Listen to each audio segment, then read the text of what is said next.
தினமலர் நேயர்கள் அனைவருக்கும் வணக்கம். இந்த வீடியோல நம்ம பிரான்ஸ் vs ஸ்பெயின், அதாவது செமிஃபைனல் 1 ப்ரீ மேட்ச் அனலைசிஸ் பண்ண போறோம். இப்போ நம்ம கூட ஃபுட்பால் எக்ஸ்பர்ட் கௌதம் இருக்கார். வணக்கம் கௌதம். வணக்கம் கபில்.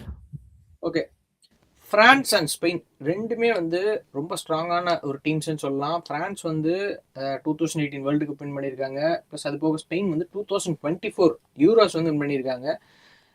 ரெண்டுமே டாப் குவாலிட்டி யூரோப்பியன் சைட்ஸு. ரெண்டுமே பிரான்ஸ் அட்டாக்ல பயங்கர த்ரெட்டா இருக்குன்னா ஸ்பெயின் டிஃபென்ஸ்ல செம சாலிடா இருக்கு. ஸோ இந்த ரெண்டு பேர் வரும்போது யார் ஃபைனலுக்குள்ள போறதுக்கான வாய்ப்பு அதிகமா இருக்கு? ஸோ இப்போ பார்த்தீங்கன்னா பிரான்ஸ் கையில தான் ஒரு ஸ்லைட் எட்ஜ் இருக்குன்னு சொல்லுவேன். அது ஸ்லைட் எட்ஜ் தான், நம்ம கன்ஃபார்மா சொல்ல முடியாது.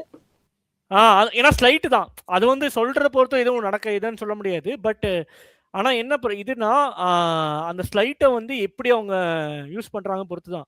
இப்போ என்னன்னா டோக்கு பார்த்தீங்கன்னா அந்த டோக்கு ஒருத்தர் ட்ரிபிள் பண்ணுறதுக்கே ஸ்பெயின் அவ்வளோ கஷ்டப்பட்டாங்க. பார்த்தீங்கன்னா ஒரு கோல் வாங்கிட்டாங்க, அப்புறம் திருப்பி ஒன்று லக்கில் தான், அதாவது கோல் கீப்பர் மிஸ்டேக்னால தான் ஸ்கோர் பண்ணாங்க. அந்த மாதிரி சுச்சுவேஷன் ஆயிடுச்சு. ஸோ அப்போ 4 ஸ்பீட் பிளேயர் இருக்காங்க, Mbappe, Dembele, Olise and Doue or Barcola. So 4 speed player இருக்கும்போது கண்டிப்பாக ஸ்பெயின் அந்த இடத்துல கொஞ்சம் இதாகுது. ஏன்னா போற ஹை அப் த பிச் விளையாடுவாரு. அப்ப டோய் உள்ள வரக்கு டோய் உள்ள வரக்கு சான்ஸ் இருக்கு. சப்போஸ் லமீன் யமால்னால கட் பண்ணியோ ஷாட் அடிக்க முடியாதோ இல்ல கிராஸ் போட முடியும்னா அவரோட த்ரூ பால் போடுவார். அதை மீட் பண்ணக்கூடிய ஒரே ஆள் யாருன்னா பெட்ரோ போரோ தான். ஸோ அந்த இடத்துல ஒரு இதாகுது. அப்புறம் பாத்தீங்கன்னா குக்குரெல்லாவும் மேலதான் இருப்பாரு, அந்த சைடு டெம்பேலி இருக்காரு. அப்ப என்னன்னா அந்த விங்கர்ஸ் எக்ஸ்ட்ரா சப்போர்ட் பண்ணணும். ஸோ அதுக்கேற்ற மாதிரி டீம் எடுக்கணும். அலெக்ஸ் பையனா டிஃபெண்டிங் பண்ண வரான்னு தெரியாது, லமீன் யமால் டிஃபெண்டிங் பண்ண வரான்னு தெரியாது. ஸோ இங்கே தான் ஸ்பெயினுக்கு ஒரு critical situation. Lamine Yamal start பண்ணுவாரு, 2 பேரும் ஸ்டார்ட் பண்ணுவாங்க, அது பிரச்சனை இல்லை. பட் குக்குரெல்லாவுக்கு போறவுக்கு எக்ஸ்ட்ரா சப்போர்ட் தரணும். Okay, so for example right சைட்ல யாருன்னா பெட்ரோ போரோ போயிட்டாருன்னா ராட்ரி இருக்காரு, கொஞ்சம் டிஃபென்சிவ் மிட்ஃபீல்டர் சப்போர்ட் பண்ண வாய்ப்பு இருக்கு. கியூபார்சி ஸ்ட்ராங். ஆனா லெஃப்ட் சைடுல பாத்தீங்கன்னா பெட்ரி இருப்பாரு, அவரு மேல போயிட்டாருன்னு வச்சுக்கோங்க, லெஃப்ட் சைடு இன்னும் வீக் ஆகுது. சோ டெம்பேலி சைடு இன்னும் வீக் ஆகுது. அது ஆனா என்ன பொறுத்தளவுக்கு ஃபேபியன் ரூயிஸ் போடுறது பெட்டரா இருக்கும்னு எனக்கு ஃபீல் ஆகுது. ஓகே, ஃபேபியன் ரூயிஸ், ராட்ரினா 2 டிஃபெண்டிங் மிட்ஃபீல்டர் கிடைப்பாங்க. ஒருத்தர் ஆல்மோ அட்டாக்கிங் மிட்ஃபீல்ட் ஆடுவாரு. லெஃப்ட் விங்ல நிக்கோ வில்லியம்ஸ் ஆடுவாரா இல்ல அது இன்ஜுரி அவரோட ஃபிட்னஸ் பொறுத்து. அந்த ஃபிட்னஸ் நியூஸ் நீங்க லைன்அப் வரும்போது லாஸ்ட் 10 மினிட்ஸ் வந்தாரு நிக்கோ வில்லியம்ஸ். இந்த மேட்ச் ஸ்டார்டிங் வைப்பாங்க. எனக்கு என்னமோ நிக்கோ வில்லியம்ஸ் தான் தேவைன்னு தோணுது. உங்களுக்கு ஸ்பீடும் ட்ரிபிளும் இருக்கறனால நிக்கோ வில்லியம்ஸ் நல்லா சூட்டா. ஏன்னா உங்களுக்கு முன்னாடி நேஷன்ஸ் லீக் செமிஃபைனல்ல 5-4 ஜெயிப்பாங்க. அப்ப ஃபர்ஸ்ட் கோல் அப்ப என்னன்னா அந்த நிக்கோ வில்லியம்ஸோட இதுத ஸ்பீட் தான் அவங்கள டிஸ்மேண்டில் பண்ணும். சோ அது ஒரு ஏன்னா கவுண்டே ஸ்பீடா போடக்கூடிய ஆளு அப்ப தேவைப்படும். ஸ்டாப் பண்றதுக்கான நிறைய வாய்ப்பு இருக்கு.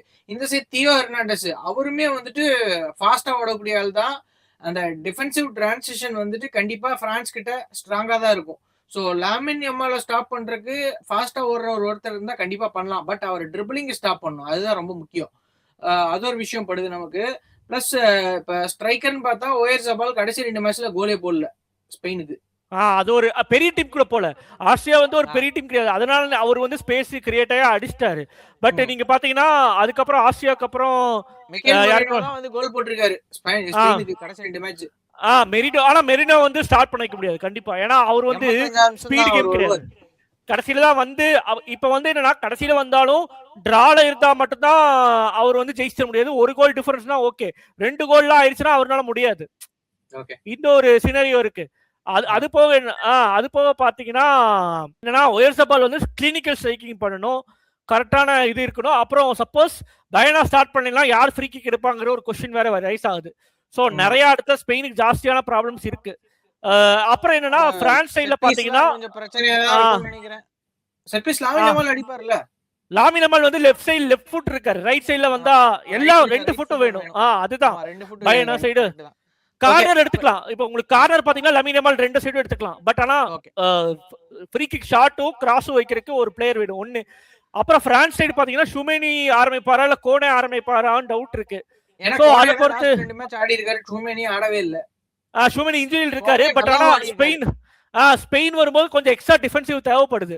சப்போஸ் நிக்கோ வில்லியம்ஸ் ஸ்டார்ட் பண்ணா கோனேவும் ராபியோ 2 பேரும் ஃபார்வர்ட் போயிட்டாங்கன்னு வச்சுக்கோங்களேன். அப்ப ஆமா இதுல என்னன்னா பிரான்ஸ்க்கு risk ஆகுதுல்ல. பிரான்ஸ்ல வந்துட்டு கோனேவும் ராபியோட் 2 பேருமே மொராங்க கூட ஃபார்வர்ட் வந்தாங்க. ஷாட்ஸ் லாங் ஷாட்ஸ் நிறைய அடிச்சாங்க. கோனே வந்து நிறைய ஷாட் ட்ரை பண்ணாரு. அதுவும் க்ளோஸ் ரேஞ்சில இருந்து ட்ரை பண்ணாரு. கண்டிப்பா கோனே வந்து பின்னாடி ஆடுவாரா இல்ல எப்படி ஆடுவாருங்கிறத நம்ம பார்க்கணும். சரி அவர் தான் ஆட வைப்பாங்கன்னு நினைக்கிறேன். ஏன்னா வின்னிங் காம்பினேஷன் தான் கண்டிப்பா போவாங்கன்னு பிரான்ஸ். சரி பிரான்ஸை பத்தி நம்ம பேசுறதுக்கு முன்னாடி லாஸ்ட் 10 மேட்சஸ்ன்னு பார்த்தோம்னா அதாவது முக்கியமான டோர்னமெண்ட்ஸ் ஹெட் டு ஹெட் பார்த்தோம்னா பார்த்தா 4 வந்து ஸ்பெயின் ஜெயிச்சிருக்கு, 5 வந்து பிரான்ஸ் ஜெயிச்சிருக்கு. ஜெயிச்சிருக்கு. ஒன்னே ஒண்ணுதான் டிரா. இப்படி பார்க்கும்போது ஹெட் டு ஹெட்னா கிட்டத்தட்ட லெவலா தான் இருக்கு. பெருசா நம்ம லெவலா இருக்கு. சேஞ்சஸ் சொல்ல முடியாது. அதுவும் குறிப்பா லாஸ்ட் 2 மீட்டிங்ஸ் 2024 2025 ரெண்டுலயுமே ஸ்பெயின் ஜெயிச்சிருக்கு. ஆமா ஸ்பெயின் ஜெயிச்சிருக்கு. ஒன்னு லமின் 5-4 யமால் கோல் ஜெயிச்சிருக்கு. போட்டிருக்காரு. ஆமா ஒன்னு 5-4 ஜெயிச்சிருக்கு, இன்னொன்னு 2-1 ஜெயிச்சிருக்காங்க. ஜெயிச்சிருக்கு. இத்தனைக்கும் 2025ல வந்துட்டு விளையாண்ட மேட்ச்ல ஓலிசி விளையாண்டு இருக்காரு, டெம்பேலே, இந்த மாதிரி முக்கியமான பிளேஸ் எல்லாருமே ஆடி இருக்காங்க. என்ன பொறுத்தளவுக்கு என்னன்னா ஒலிசி இந்த மேட்ச் பெர்ஃபார்ம் பண்ண மாட்டாரோன்னு ஃபீல் ஆகுது. ஏன்னா 3 டிஃபெண்டர் கிட்ட மாட்ட போறாரு. ராட்ரி ஒன்னு, கியூபார்சி ஒன்னு. ஆனா மத்த விங்கர்ஸ் எல்லாம் பெர்ஃபார்ம் பண்ணுவாங்க. ஏன்னா அவரால த்ரூ பாஸ் போட்டு எம்பலே ஃபைன் பண்றது கஷ்டம் தான் இந்த மேட்ச்க்கு. இவர் தான் இப்ப கொஞ்சம் ரிஸ்கான ஃபேக்டர். அப்படி இல்லைன்னா இவர் இருக்காரு. எம்பாப்பேக்குமே வந்துட்டு குபார்சியை தாண்டது கொஞ்சம் கஷ்டம் தான். ஏன்னா குபார்சி பயங்கர ஸ்பீடா இருக்காரு. அதுவும் இல்லாம ஏரியல் டியூல்ஸ் நல்லா ஃபைட் பண்றாரு.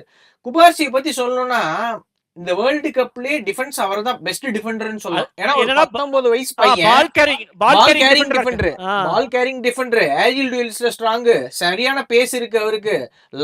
அதுவும் பாலை தூக்கி ட்ரிபிள் பண்ணிட்டு ரொம்ப தூரம் போறாரு. அந்த மாதிரி ஒரு லாங் பாஸ் போடுறாரு, எல்லாமே பண்றாரு.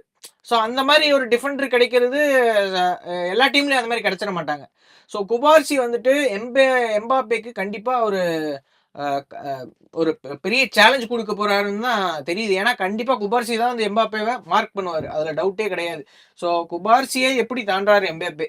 ஏன்னா ஒரு 19 வயசு, அது பெரிய எக்ஸ்பீரியன்ஸ் கிடையாது. அப்படியுமே வேர்ல்டு கப்ல ஒரு பெரிய ஷோ வந்து இது பண்றாருன்னா அது கண்டிப்பா ஒரு பேசக்கூடிய ஒரு விஷயம் தான். ஏன்னா எந்த டிஃபெண்டருமே குபார்சி அளவுக்கு இந்த வேர்ல்டு கப்ல பெர்ஃபார்ம் பண்ணல.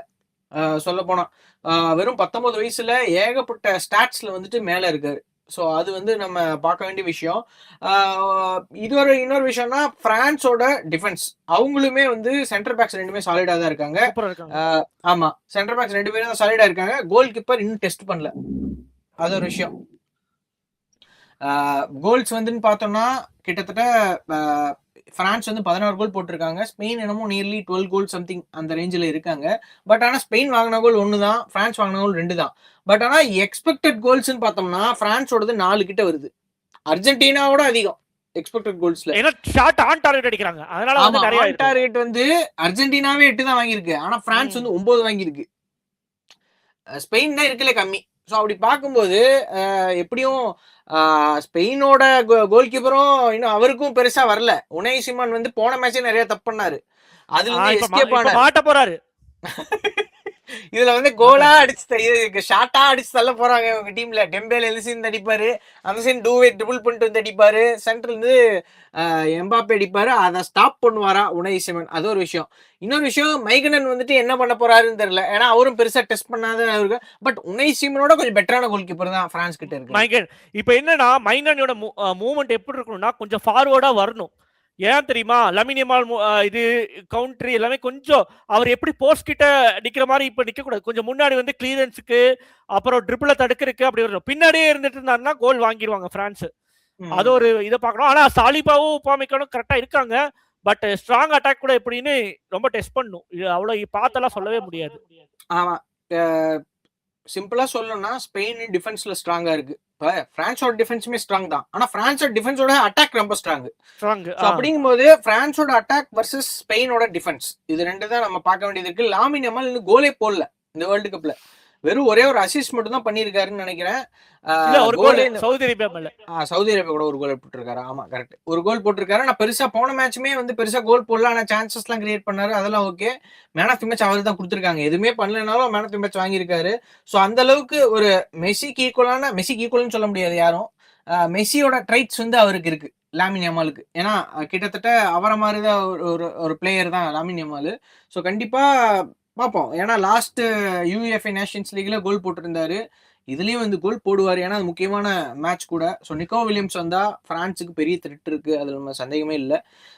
இந்த சைடு பார்த்தோம்னா ஃப்ரான்ஸோட அட்டாக் வந்து கண்டிப்பா ஸ்பெயினுக்கு பெரிய த்ரெட்டா இருக்கும். ஸோ அது வந்து எப்படி வந்து ஸ்பெயின் டிஃபெண்ட் பண்ண போறாங்கன்றத நம்ம பார்க்க வேண்டியது இருக்கு. ஸோ அது ரொம்ப எனக்கே பார்க்கணுன்றது கண்டிப்பா எல்லாத்துக்கும் ஆர்வமா இருக்கும் அப்படின்னு நினைக்கிறேன். சரி, இதில் நம்ம எல்லாமே கவர் பண்ணியாச்சா?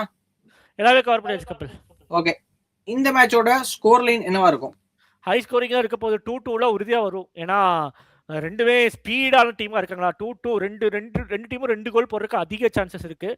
அதுக்கப்புறம் பார்த்தீங்கன்னா எஜ்ஜில் யார் 3-2வா இல்லை எப்படி என்னங்கிறத நம்ம வாய்ப்பு இருக்கா? எக்ஸ்ட்ரா டைம் பெனால்ட்டி போறதுக்கும் வாய்ப்பு இருக்கு. இப்போ எக்ஸ்ட்ரா டைம் பெனால்ட்டி போறதுக்கும் வாய்ப்பு இருக்கு. டிபெண்ட்ஸ் ஆன் இந்த சிச்சுவேஷன் தான். நம்ம லைனப்பை பொறுத்து எல்லாமே வரும். நீங்க லைனப்பை முன்னாடி அப்பதான் அவர் சொல்ல முடியும். லிக்கோவிலியம் ஸ்டார்ட் பண்ணாருன்னா கோல் வாங்க, பயனா ஸ்டார்ட் பண்ணா அப்படி கிடையாது.